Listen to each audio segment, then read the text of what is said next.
Welcome to Mentoring with the Masters. In this segment, Brandon Peters is going to be discussing with you how to negotiate anything like an FBI agent. Being a strong negotiator is important in all areas of the legal profession. Today I'm going to introduce you to a negotiation technique that's used by the FBI. It's taught at Quantico because it's proven to work in thousands of case studies and backed by decades of psychological research. But first, let me put this discussion in its proper historical context. In 1972, the world watched in horror as 8 armed terrorists stormed the Olympic Village in Munich and took 11 Israeli athletes hostage. By the end of the 18-hour standoff, all 11 athletes and a German policeman had been murdered.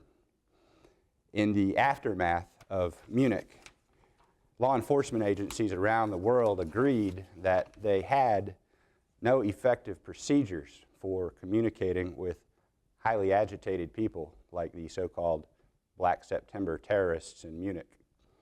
In response, the FBI embarked on a mission to create a strategy for communicating with and changing the thinking of individuals who are effectively stuck in their psychological attachment to a particular outcome.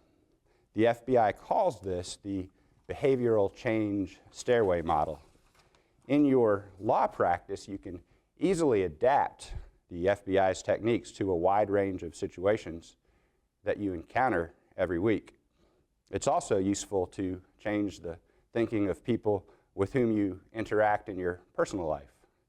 So, how does the behavioral change stairway model work?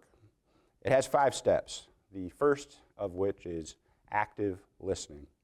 Your goal is to learn as much as you can about the other person to understand the basis of his thinking.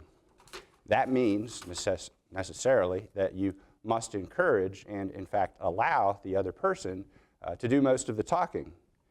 By getting into the mind of the other person, you should be able to see the situation you are negotiating through his eyes. The second step is empathy. Empathy is the natural byproduct of active listening. It implies your genuine understanding of and identification with the other person's thinking, feelings, and motives. The third step is rapport. Up to this point, the relationship has been very one-sided, with the other person doing most of the talking while you actively listen and display real empathy. As the other person experiences rapport, the relationship evolves into one of growing trust and mutual affinity.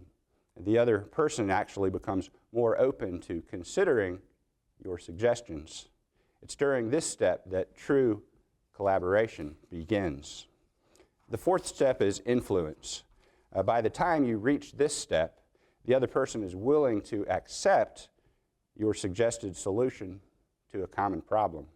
So here, for the first time, you are going to begin advocating for the outcome that you prefer. The fifth and final step is behavioral change. This is where you actually move the other person across the finish line, convincing him to abandon the outcome he initially preferred in favor of the solution you are advocating. Now, does the behavioral change stairway model always work? Not always. However, if you faithfully complete each of the 5 steps, giving every one of them the time it deserves, the stairway model dramatically increases your chances of getting what you want out of any negotiation. The stairway model has many moving parts, and I cannot possibly compress them all into a 6-minute presentation. So I'm going to share 2 web addresses with you. The first one takes you to a relatively short journal article that describes the stairway in a bit more detail. I urge you to read it. The second one takes you to a story on National Public Radio where you can enjoy some lighthearted examples of how these negotiation techniques have been applied in real-life situations. I had an opportunity to use the stairway model myself recently, a couple of weekends ago, when my wife and I dropped by a neighborhood garage sale. The homeowner was selling an expensive ladder. He told me all about that ladder, the things that it could do, where he'd bought it, how much he'd paid for it. And admittedly, this ladder was in excellent condition, and I wanted it. The problem was that, to me, this ladder simply was not worth the asking price. Well, the more I looked around this guy's garage, the more items I found that I actually wanted. And I knew from our conversation, during which I had been actively listening, that this man was emotionally attached to his ladder, and he wasn't budging from his asking price. So I made him a full price offer for his ladder, provided that he throw in a power saw, a table, a set of chairs, and 1 or 2 other items at no additional cost to me. Well, what do you know? He agreed to my terms. If you have any questions about the behavioral change stairway model, or perhaps would like to kick around some ideas about one of your upcoming negotiations in one of your files, I invite you to call or email me. And I thank the Young Lawyers Division of the Florida Bar for including me and asking me to present these materials to you in its series, Mentoring with the Masters.